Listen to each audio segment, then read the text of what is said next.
स्वागत है आप सभी का नई वीडियो में। मेरा नाम सीमा है। कुछ ही देर में मैं अपने घर से जाने वाली थी।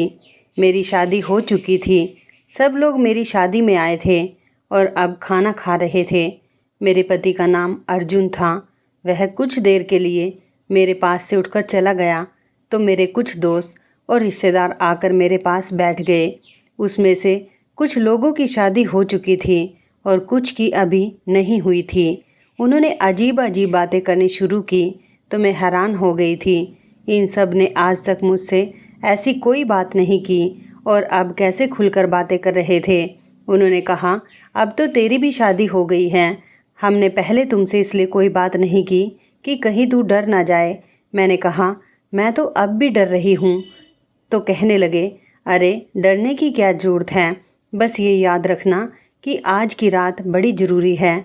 जो आज जीत जाएगा सारी ज़िंदगी उसी का हुक्म चलेगा। मैंने कह दिया, मुझे हुक्म नहीं चलाना, मैं तो हुक्म सुन लूँगी। जब पति इतना सुंदर हो तो इंसान हुक्म सुन लेता है।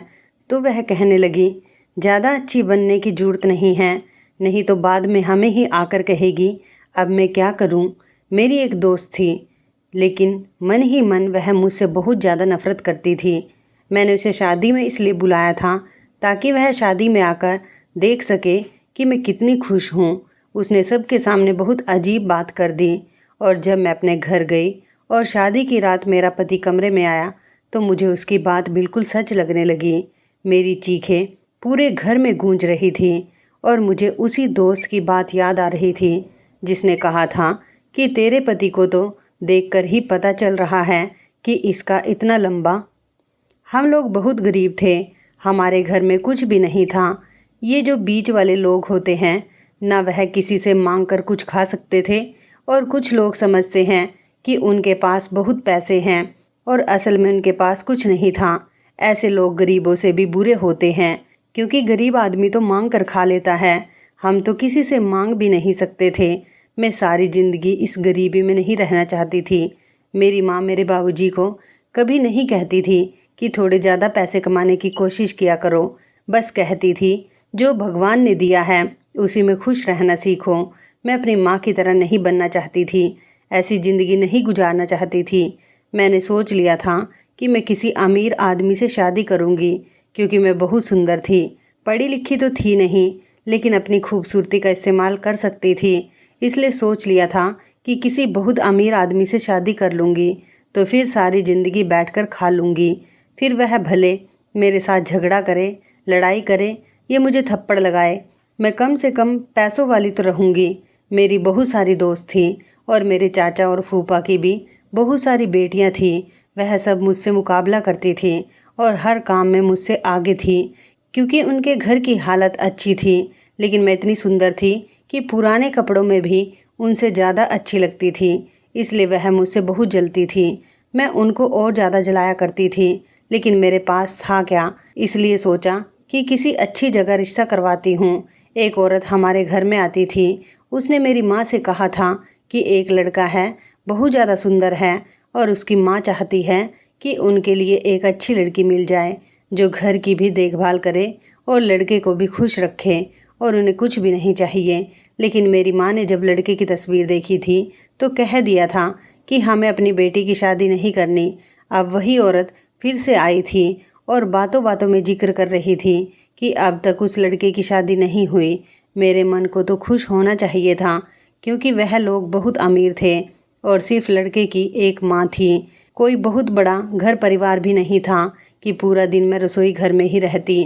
फिर मेरी माँ मना क्यों कर रही थी।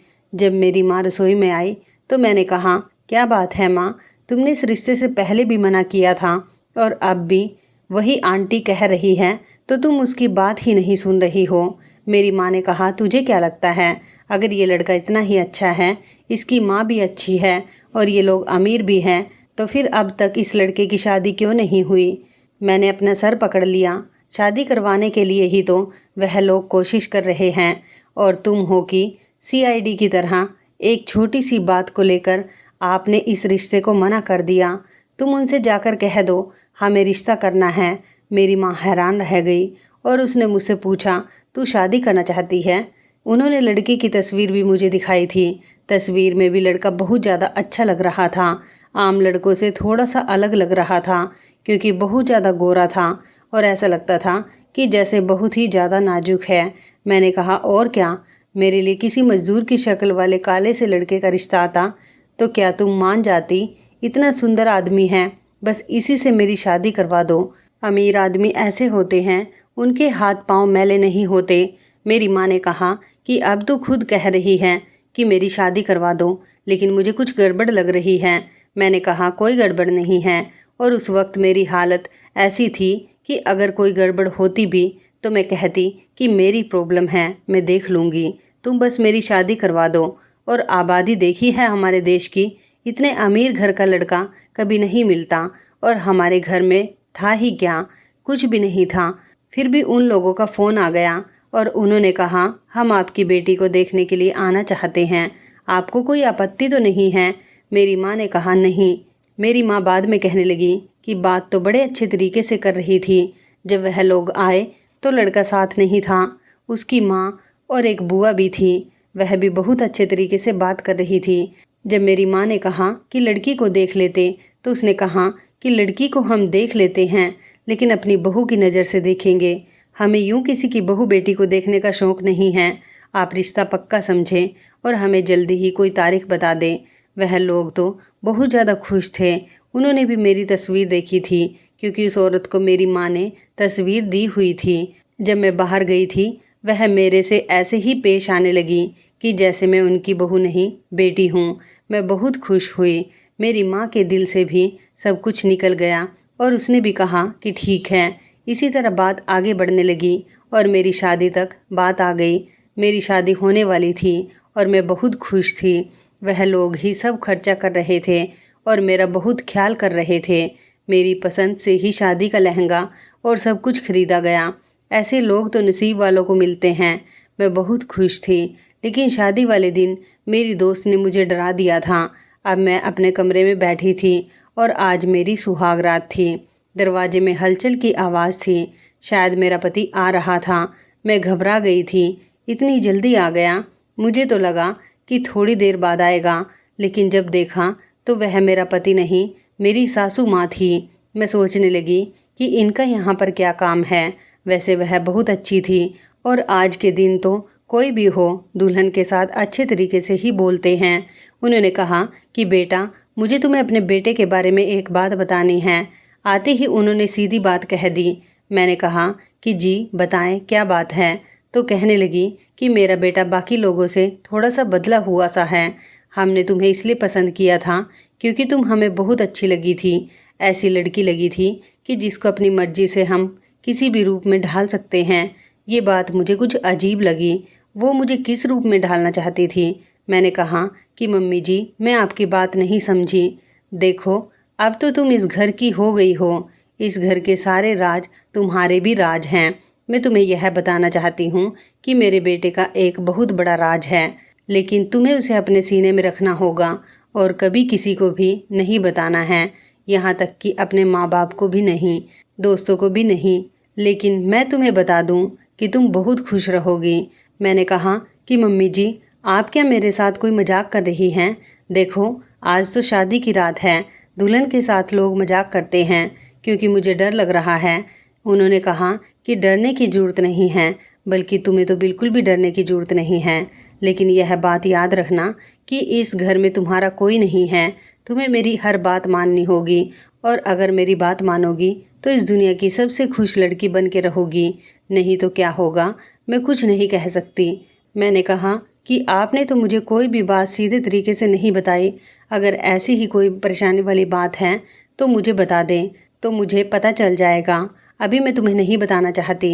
अर्जुन आ रहा है, बस थोड़ी देर में आता ही होगा, तो तुम उसका इंतज़ार करना और घूंघट निकाल कर बैठ जाना। उसे शादी का बहुत ज़्यादा शौक़ था। वह कहता था कि जब मैं कमरे में जाऊं तो मेरी पत्नी घूंघट करके बैठी हो और मैं उसका घूंघट उठाऊं और फिर उससे बातें वगैरह करूं। इसलिए तुम थोड़ा शर्मा भी लेना। मुझे पता है आजकल की लड़कियों को इतनी शर्म नहीं आती क्योंकि वो तो शादी को लेकर बहुत खुश होती हैं। एक हमारा ज़माना था, हम लोग डरे हुए होते थे जबकि मैं दिल में सोच रही थी कि आप भी तो मुझे डराकर ही तो जा रही हैं। खैर, वह वहाँ से चली गई और अब मैं अर्जुन का इंतज़ार करने लगी। थोड़ी देर के बाद अर्जुन भी आ गया। मैंने घूंघट किया था, इसलिए मुझे ठीक से नज़र नहीं आ रहा था, पर वह कमरे के अंदर आया। फिर उसने दरवाजे को अंदर से कुंडी लगा दी और सीधा बाथरूम में चला गया। शायद वहाँ से कपड़े बदल कर आया हो और उसके बाद मेरे सामने आकर बैठ गया। जैसे ही उसने घूंघट उठाया तो मैं थोड़ी परेशान हो गई। थोड़ी देर के बाद उसने मुझे ऐसी बात बताई कि बस उसके बाद मैं चीखें मारती हुई कमरे से बाहर निकली। और इससे पहले कि मैं घर से ही निकल जाती, मेरी सासू माँ ने हाथ पकड़कर मुझे अपने कमरे में खींच लिया और कहा कि बैठ जाओ यहाँ छुपकर, कहाँ जा रही हो। तो मैंने कहा, मैं अपने मम्मी पापा के घर जा रही हूँ, मुझे यहाँ नहीं रहना, बस मैं जा रही हूँ। मैं किसी भी तरह से वहाँ से भागना चाहती थी। तुमने झूठ बोला है मुझसे।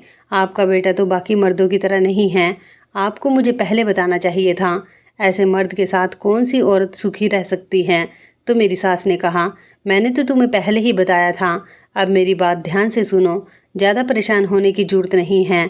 देखो, अपने आसपास इतना बड़ा घर है। तुम्हारा घर इस घर के एक कमरे जितना भी नहीं था।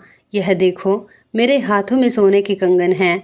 बाहर 3 गाड़ियाँ खड़ी हैं और हमारे पास इतने पैसे हैं कि अगर हम पूरी ज़िंदगी भी पैसे नहीं कमाएं तो हमारा गुजारा हो सकता है। और तुम हो कि यहाँ से भागना चाहती हो। ये तुम्हारे लिए स्वर्ग है और तुम्हारा घर अब तुम्हारे लिए नर्क होगा। मैंने कहा, लड़की के लिए उसका घर कभी नर्क नहीं होता। तो मेरी सास ने कहा, हाँ होता है। जब उसकी शादी हो जाती है फिर वह वहाँ सिर्फ मेहमान बनकर जाती है तो उसकी इज्जत होती है, सब लोग उसे प्यार करते हैं। लेकिन पति के साथ जाती है तो सब लोग उसका ख्याल करते हैं। लेकिन जब अपने पति को छोड़कर चली जाती है ना, तो उसका अपना ही घर उसके लिए नर्क बन जाता है। फिर सब लोग उसे बुरा ही सुनाते हैं, कहते हैं तुम्हारी अपनी गलती की वजह से ही पति ने छोड़ा होगा। और फिर सोचो तो सही, अभी तो तुम्हारी शादी को 4 घंटे भी नहीं हुए। अगर तुम इस तरह वापस जाओगी तो तुम्हारे मम्मी पापा के दिल पर क्या गुजरेगी। तुम्हारे पापा तो बीमार भी रहते हैं, तुम क्यों उन्हें परेशान करना चाहती हो। बैठ जाओ यहाँ। मैंने कहा, बैठ ही तो नहीं सकती, आपने धोखा दिया मुझे। मैं तो पुलिस के पास जाऊंगी। पर मेरी सासू माँ को बिल्कुल भी गुस्सा नहीं आ रहा था। उसने कहा, तुम फिक्र मत करो, सब कुछ ठीक हो जाएगा। और उसने मुझे पानी पिलाया। मुझे नहीं पता था कि पानी में नींद की दवा थी या क्या था, क्योंकि इतनी परेशानी में किसी को नींद कैसे आ सकती है। लेकिन मुझे नींद आ गई थी। जब मेरी आँख खुली तो मैं अपने कमरे में थी और मेरा पति मेरे पास बैठा था। मैं डर कर उठ गई। मैंने पूछा, कौन उठा कर लाया है मुझे यहाँ।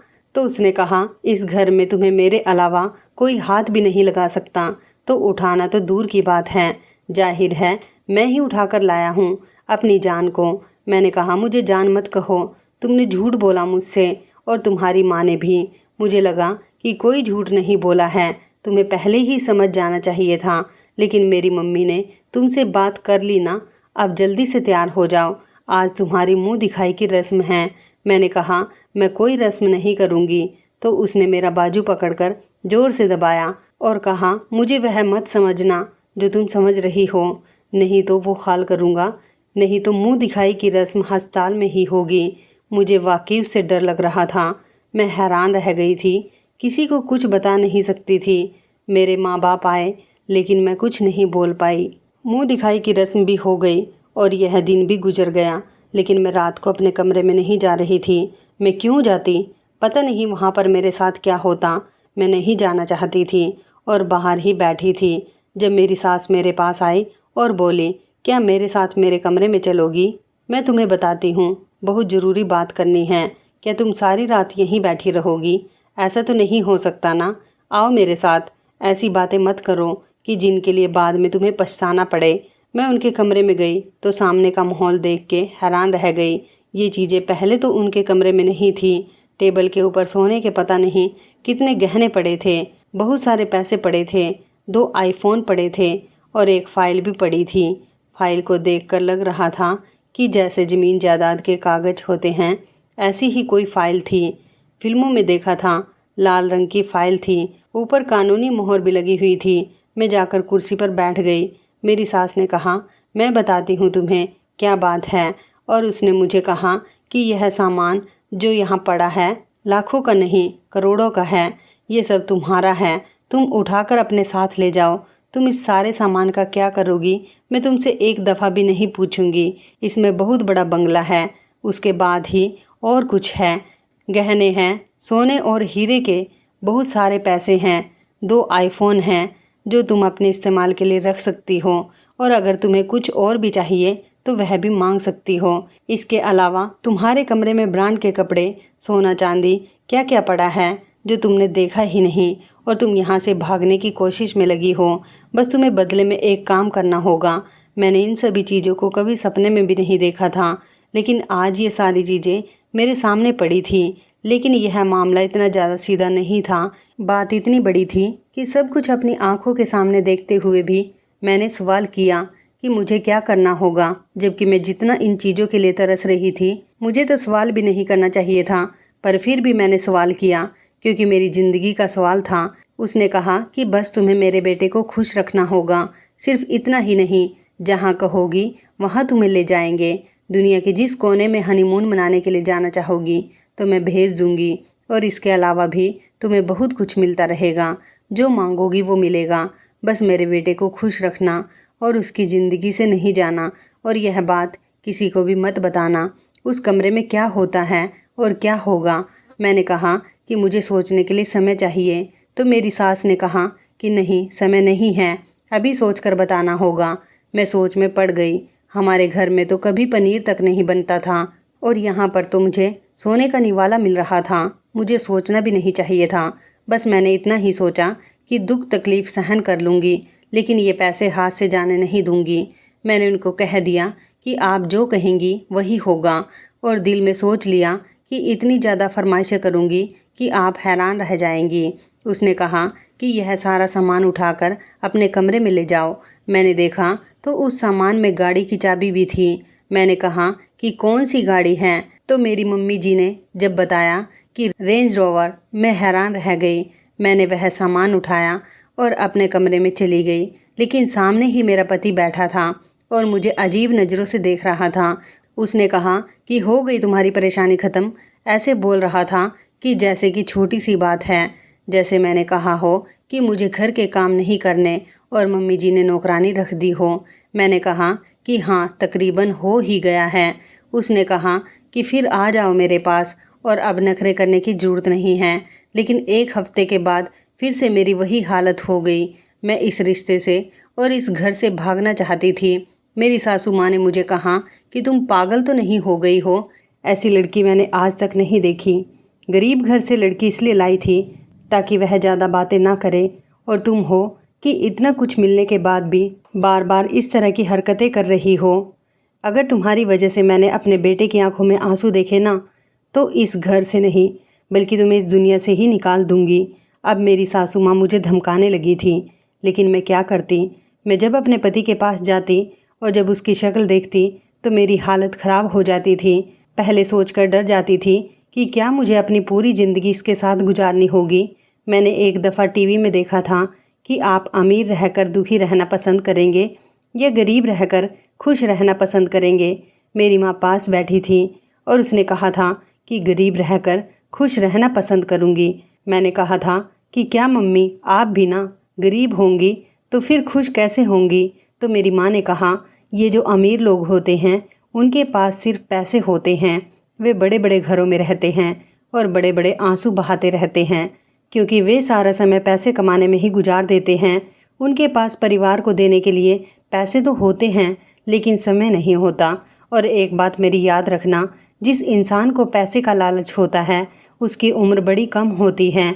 जब उसे पैसे मिल जाते हैं और वह अपने दिल में दबे सारे सपने पूरे कर लेता है तो फिर उसे प्रेम की ज़रूरत होती है, लेकिन फिर उसे प्रेम नहीं मिलता और फिर उसे पैसों से भी नफ़रत हो जाती है। मेरे साथ भी यही हुआ था।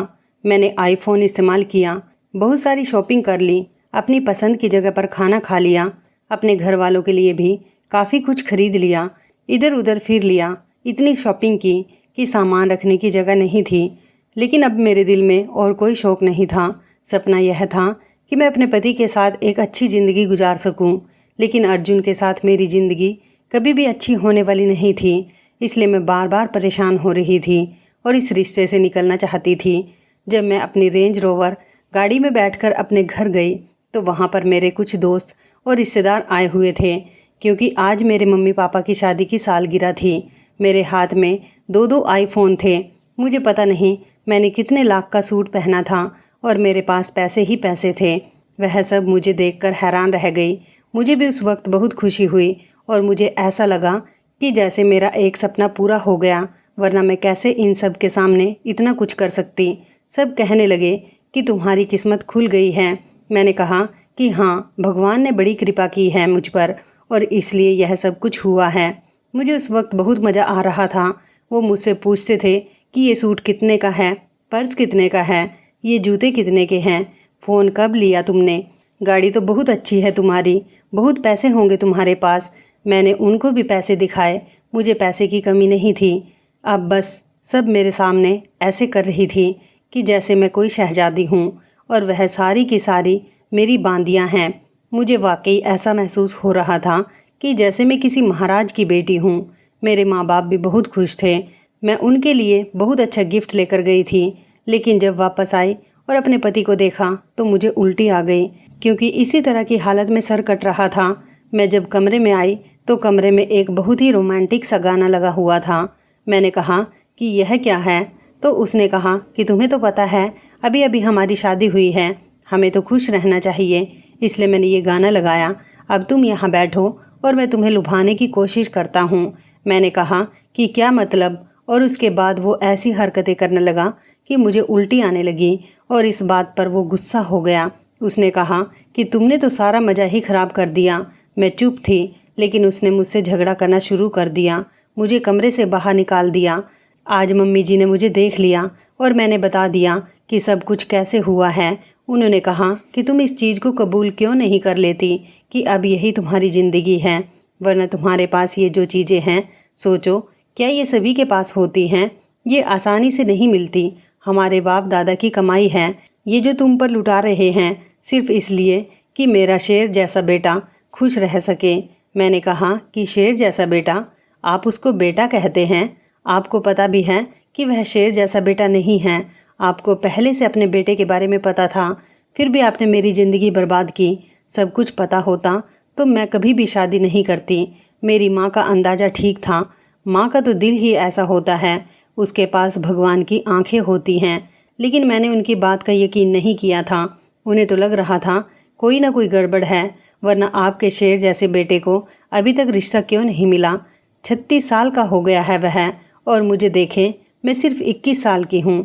आपको मुझे पहले ही बता देना चाहिए था कि आपके बेटे की ज़िंदगी बाकी मर्दों की तरह नहीं है। कब तक मेरे मुंह और हाथ में पैसे पकड़ाकर मुझे चुप करवा कर रखोगी? क्या खरीदूं मैं इन पैसों से? क्या मैं इन पैसों से सुख खरीद सकती हूँ, संतान खरीद सकती हूँ, जो आपका बेटा मुझे कभी नहीं दे सकता? हाँ हाँ, आपका बेटा सिर्फ नामर्द नहीं, किन्नर है। शादी वाले दिन मेरी दोस्त ने यही कहा था कि तुम्हारा पति मर्द नहीं बल्कि किन्नर लगता है। सासू माँ ने मेरे मुंह पर थप्पड़ मारा और दूसरा थप्पड़ भी मारने लगी थी कि उनका हाथ रुक गया। सासू माँ ने कहा कि बदजुबान बदचलन, एक तो तेरे लिए इतना कुछ कर रहे हैं, ऊपर से तू हमें ही बातें सुना रही है। ठीक है, फिर निकल जा इस घर से और जाकर बैठ जा अपने बाप की गर्दन पर। अरे, यह जो आज इतनी सारी सौंकियाँ बिखेर रखी हैं, क्या जवाब देगी सबको कि क्यों अचानक से बात तलाक तक पहुंच गई? मेरे बेटे को फिर से कोई मिल जाएगी, बहुत मिलती है तेरे जैसी दौलत पर मरने वाली। तूने भी तो पैसे ही देखे थे, वरना क्या तुझे नहीं पता था कि बात में कुछ गड़बड़ है? अरे, अपनी माँ की बात मान लेती। अगर इतनी ही तेरी माँ अंतर्यामी थी तो उसको पता होना चाहिए था कि मेरा बेटा क्या है। वह मेरा शहजादा बेटा 10 साल के बाद पैदा हुआ है। पता नहीं कितने मंदिरों में जाकर चढ़ावे चढ़ाए हैं। मैंने कितनी मन्नतें मांगी थी, कहाँ कहाँ तक नहीं गई मैं, क्योंकि इस खानदान को एक औलाद की ज़रूरत थी, वरना सारे पैसे, ये घर, ये गाड़ियाँ, ज़मीन मेरे पति के भाई के बच्चों के पास चली जाती। लेकिन भगवान ने कृपा की हम पर और एक बेटा दे दिया। मैंने कहा कि बेटा नहीं है, वैसे इससे तो अच्छा होता कि वह बेटी होती, क्योंकि जब मैं कमरे में थी तो मेरे पति ने गाना लगाया था और उसी पर वह औरतों वाले कपड़े पहनकर डांस करके मुझे दिखाना चाहता था। लेकिन जब मुझे उल्टी आ गई तो उसने कहा कि तुमने सारा मज़ा ख़राब कर दिया है। शादी की पहली रात भी उसने मुझे यही कहा था कि यह सूट जल्दी से बदल कर आओ और मैंने तुम्हारा शादी का लहंगा पहनकर देखना है कि मुझ पर कैसा लगता है। उसकी माँ ने उसे शादी पर मुश्किल से मर्दों वाले कपड़े पहनाकर, चेहरे पर नकली दाढ़ी लगाकर, बाल कटवाकर एक मर्द बनाने की कोशिश की थी। इस तरह से उसे देखा जाए तो उसकी शक्ल बहुत ज़्यादा अच्छी लगती थी कि बड़ा ही कोई गोरा सफ़ेद और नर्म हाथ पाँव वाला मर्द है। लेकिन ऐसा कौन मर्द होता है। मेरी सासू माँ ने मुझे कहा कि अब तू इस रिश्ते से निकल नहीं सकती, और अगर तुझे निकलना है तो यह जो पिछले 2-3 महीने से तू खर्च कर रही है वह लाखों में पहुंच गया है। वह सारे पैसे वापस कर दे, फिर मेरा बेटा तुझे तलाक देगा। नहीं तो हमारे पास इतना पैसा है कि सारी ज़िंदगी केस चलता रहेगा और तुम यहीं बैठी बैठी बूढ़ी हो जाओगी। मैं डर गई और मैंने कहा, मैं ऐसा कुछ नहीं करूँगी, मुझे माफ़ कर देना, मैं कुछ नहीं बोलूँगी, जो आप कहेंगे मैं करूँगी। बस मैं ऐसे ही परेशान हो गई थी। मेरी सासू माँ ने कहा, ठीक है, दोबारा ऐसी बात ना करना। अरे मैं भी समझ सकती हूँ, इंसान घबरा जाता है, लेकिन एक बार आसपास तो देख। तू इस महल की रानी है, तू तो मेरी बेटी है। मुझे बेटे की ज़रूरत थी, लेकिन मैंने हमेशा से एक बेटी ही मांगी थी। पर बेटी से मेरा काम नहीं चलता, इसलिए भगवान से बेटा मांगा था। और अर्जुन इतना भी बुरा नहीं है। अगर तू उसके साथ उसकी बात मानकर रहेगी तो वह तुझे बहुत खुश रखेगा। अब मैं अर्जुन के साथ उसकी तरह की ही बातें करती। कभी वह कहता कि मेकअप करो तो मैं भी उसके साथ मेकअप करने लग जाती। मेरे सारे कपड़ों को पहन पहन कर मुझे दिखाता। मुझे बहुत अजीब लगता था, बुरा लगता था, लेकिन मैं किसी तरह खुद को संभाल कर यह सब कुछ देखती रहती थी। लेकिन अब इस रिश्ते का अंजाम क्या होने वाला था। मुझे तो लगा था कि मेरी सारी ज़िंदगी इसी तरह गुजर जाएगी, और 2 साल तो गुजर भी गए थे। अपने माँ बाप से ना जाने कितने झूठ बोले, दुनिया वालों को यह दिखाया कि मैं बहुत खुश हूँ। रातों को उठकर रोती थी, कुछ समझ नहीं आता था कि क्या करूँ। कभी कभी दिल करता था आत्महत्या कर लूँ ताकि मेरी जान छूट जाए, लेकिन वह भी नहीं कर सकती थी। बहुत परेशान रहती थी। लेकिन एक दिन भगवान को मुझ पर दया आ ही गई और पता चला कि मेरी मम्मी जी और अर्जुन एक साथ मार्केट गए थे और रास्ते में गाड़ी का हादसा हो गया और वह इस दुनिया से चले गए। अर्जुन तो मौके पर ही इस दुनिया से चला गया था। मेरी सासू माँ को बस इतना कहने की मोहलत मिली थी कि मुझे माफ़ कर देना, और वह चली गई। और आज उनकी सारी की सारी दौलत मेरे पास है। जब मैं किसी को अपनी ज़िंदगी की कहानी सुनाती हूँ तो वह कहता है कि मैंने अपना पति दुनिया से भेजा है और यह कहानी झूठी है, वरना ऐसा कैसे हो सकता है। मेरा पति तो नामर्द था, ये झूठ बोलती है, किसी और के साथ चक्कर चलाया है। लेकिन जो सच है, मैंने इस कहानी में आप लोगों को वही बताया है। मैंने यह कहानी इसलिए सुनाई है ताकि लोगों को पता चल सके कि दुनिया में ऐसा भी होता है। हाँ, वह इस दुनिया में नहीं है और मेरे पास कोई सबूत नहीं है, लेकिन उसकी तस्वीरें भी हैं। लेकिन उसकी माँ बड़ी चालाक थी। उसकी तस्वीर उसे मर्द का रूप देकर ही बनवाती थी, इसलिए कोई यकीन नहीं करता। लेकिन कोई यकीन करे ना करे, आज मेरे पास इतना कुछ है कि मुझे किसी को यकीन दिलाने की ज़रूरत ही नहीं है। मैंने अपने माँ बाप को भी अपने साथ ही रखा है और अब तक किसी से शादी नहीं की है, क्योंकि इस बात को 3 साल हो गए हैं और अभी मेरी उम्र 26 साल है। मैं किसी से शादी करना चाहती हूँ और ज़रूर करूँगी, लेकिन मुझे कोई ऐसा चाहिए जो मुझसे प्रेम करे, मेरी दौलत से नहीं। और मुझे नहीं लगता कि ऐसा कोई होगा, क्योंकि मुझे भी तो सज़ा मिलेगी। ये जो पैसे होते हैं ना, ये इसी तरह के होते हैं, कुछ पाने के लिए कुछ खोना पड़ता है। आज मेरे पास सब कुछ है, लेकिन मुझे सच्चे दिल से प्रेम करने वाला कोई भी मर्द मेरी ज़िंदगी में नहीं है। और मैं इंतज़ार कर रही हूँ, क्योंकि मेरे कुछ सपने और इच्छाएं हैं जो मैंने अपने लिए देखे थे। मेरे माँ बाप खुश हैं, उन्होंने जो चाहा मैंने उनको लेकर दिया। वह अच्छी जगह रहते हैं, अच्छे घर में रहते हैं, उनको भी असली बात का पता ही नहीं है। बताओ भी तो वो यकीन नहीं करेंगे। बस ज़िंदगी गुजर रही है। लेकिन आखिर में यही कहना चाहूँगी कि पैसों से आप कुछ नहीं खरीद सकते। पैसों से आप सिर्फ चीज़ें खरीद सकते हैं, और चीज़ें आपको कभी खुश नहीं करती। आपको तो इंसान खुश करते हैं। बस इसलिए यह कहानी भी सुना रही हूँ कि मेरे लिए प्रार्थना करें और मुझे बताएं कि मैं क्या करूँ। मेरी तो गलती नहीं थी, मैंने तो इतना बर्दाश्त किया था। तो इस कहानी के बारे में आपकी क्या राय है, कमेंट करके ज़रूर बताइएगा। दोस्तों, आपको हमारी ये कहानी कैसी लगी, आप हमें कमेंट बॉक्स में ज़रूर बताएं। यदि आपके पास भी ऐसी कोई प्यारी सी कहानी है या फिर ऐसी कोई कहानी जिससे कुछ शिक्षा मिले, तो आप हमारे साथ उसको ज़रूर शेयर करें। दोस्तों, यदि आपको हमारी ये वीडियो अच्छी लगे तो आप हमारी इस वीडियो को लाइक शेयर ज़रूर करें और ऐसी ही दिल को छू लेने वाली प्रेरणादायक कहानियाँ सुनने के लिए हमारे चैनल को भी सब्सक्राइब करें। यदि आप हमें फेसबुक पर देख रहे हैं तो आप हमारे फेसबुक पेज को लाइक और फॉलो ज़रूर करें। तो दोस्तों, फिर मिलते हैं ऐसी ही ज़बरदस्त कहानी या टिप्स के साथ नई वीडियो में। तब तक के लिए धन्यवाद। आप सभी अपना ख्याल रखना। आपका दिन शुभ व मंगलमय हो।